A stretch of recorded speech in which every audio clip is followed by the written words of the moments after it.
Someone earning $52,000 a year will retire with over $1 million. No inheritance, no crypto, no side hustle that went viral, no lucky stock pick, no second job, no financial background whatsoever. Just a normal salary, a normal apartment, a normal life in a normal American city, and a single decision made on a Tuesday afternoon that took about 11 minutes to set up. I know that sounds like the setup to a scam. It isn't. And by the end of this video, you are going to see exactly why. Not because I'm going to inspire you or motivate you or sell you anything, but because I am going to show you the actual math. Line by line, number by number, no rounding up, no best case scenario. Just what the numbers honestly say when you run them correctly. But first, let me tell you about the people who won't reach $1 million. They earn good money. Some of them earn great money. They work hard. They are not irresponsible. They are not reckless. They are just doing what everyone around them is doing, spending what they earn, upgrading their life when their salary grows, and quietly assuming that $1 million is something that happens to other kinds of people. It isn't, and the gap between the person who reaches it and the person who doesn't is not talent, income, or luck. It is one number, one habit, and one decision that most people delay by about 5 years too long. Let's get into it. Meet Adam.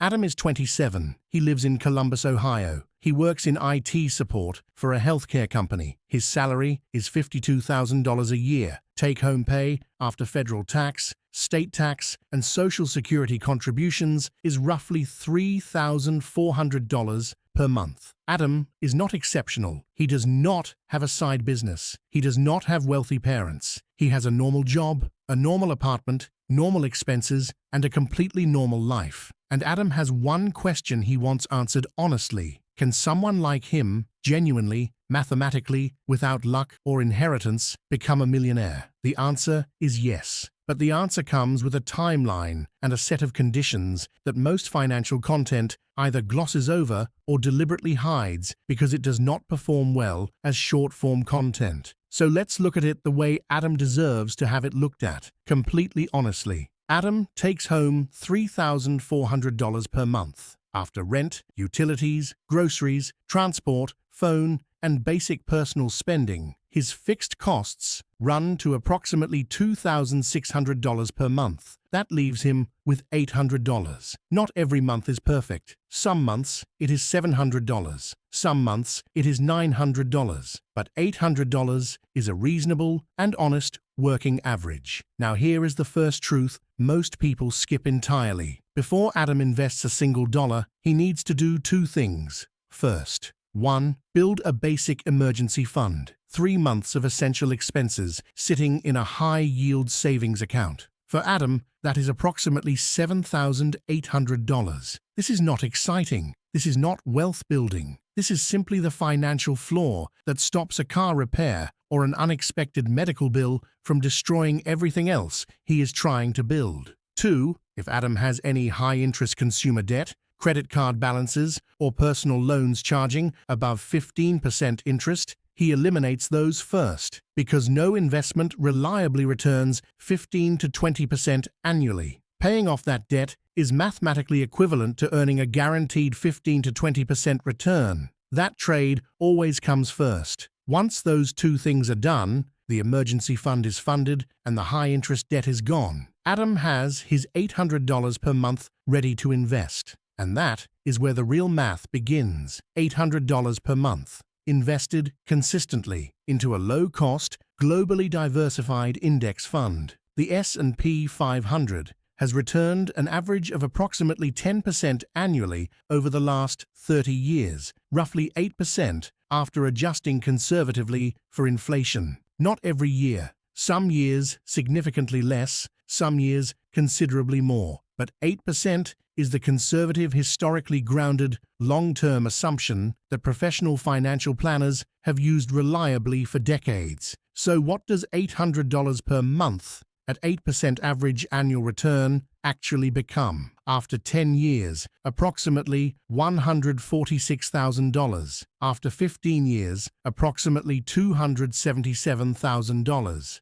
After 20 years, approximately $472,000. After 25 years, approximately $760,000. After 28 years, approximately $1,020,000. Adam is 27. 28 years takes him to 55, $1 million, on a $52,000 salary. No inheritance, no viral business, no lucky investment. Just $800 a month invested consistently for 28 years into something that has been working reliably for decades before Adam was even born. Now, before you close this video, because 28 years sounds like a long time, stay with me for exactly 3 minutes, because there are 3 things about this number that change the picture entirely. The first thing is that Adam's salary will almost certainly increase over 28 years. He earns $52,000 at 27. By 32, he will likely earn more. By 38 more again.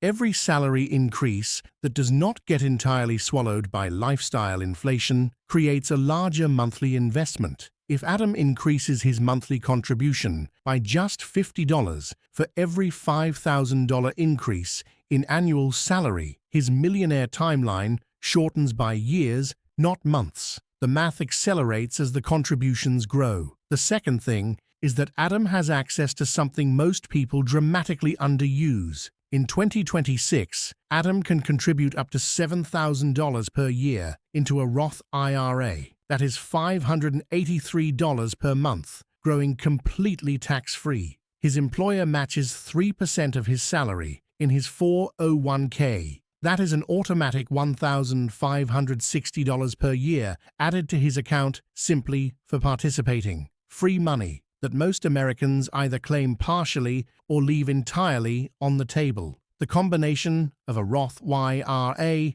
a fully matched 401k, and consistent index fund investing does not just shelter Adam's money from taxation. It meaningfully shortens his path to $1 million by keeping more of his growth working for him rather than flowing to the IRS. The third thing is the most important and the least understood. After approximately year 15 to 18, the compound growth on Adam's existing portfolio begins to exceed his monthly contributions. His money starts making more money each month than he is physically adding. At that point, the journey accelerates dramatically without Adam changing anything at all. This is the phase most people never reach because they stop in year 3 or year 4 when the numbers still look small, and they never see what happens when they stay in. Here is where most people destroy a perfectly functional plan before it has a chance to work. The first mistake is lifestyle inflation consuming every single raise. Adam gets a $4,000 raise at 30. His apartment moves slightly upmarket. His car gets replaced on a 5-year loan with a better model. His vacations get a little more expensive.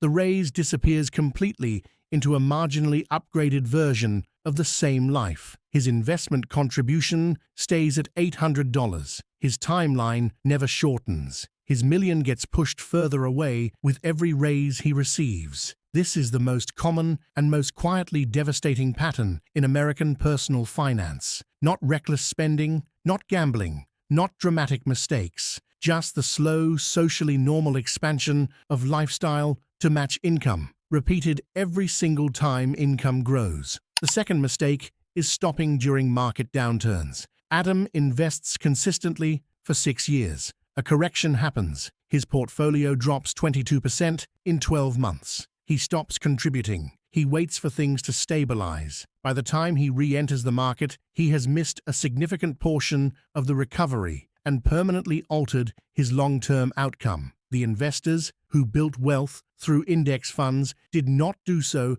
by timing the market. They did so by staying in it. The third mistake is the most expensive one. Starting late. Every 5 years of delay at the beginning of the journey costs approximately $300,000 to $400,000 at the destination. Adam starting at 27 versus starting at 32 is not a 5-year difference. It is a life-changing difference in the final number, because compound growth is most powerful at the very beginning, in the years most people spend telling themselves they will start soon. Here is what Adam's journey actually feels like from the inside. Because this is the part that never gets described honestly, and it is the reason most people quit. Years 1 to 5 feel almost pointless. Adam has $40,000 to $60,000 in his portfolio. The market moves and the number fluctuates uncomfortably. The contributions feel like they are disappearing into nothing. This is the hardest phase, not because anything is going wrong, but because nothing visible is going right yet.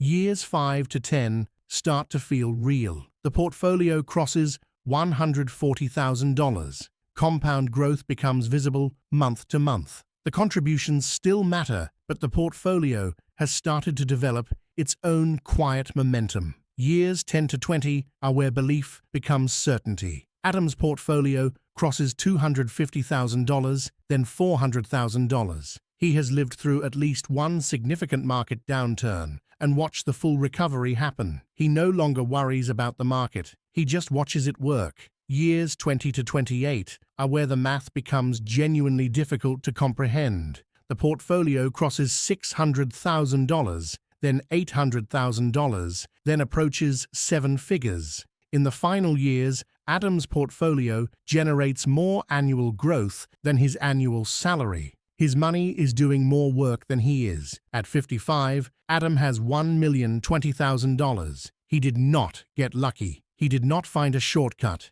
He just understood the math at 27 and trusted it for 28 years. Here is the part nobody tells you. The hardest thing about this entire plan is not the math. The math is simple. The hardest thing is that for the first several years, the plan looks exactly the same as doing nothing. Your portfolio balance is small. Your contributions feel insignificant. Your friends are spending their raises on things you can see and touch and experience right now, and you are quietly moving $800 a month into an account you barely look at.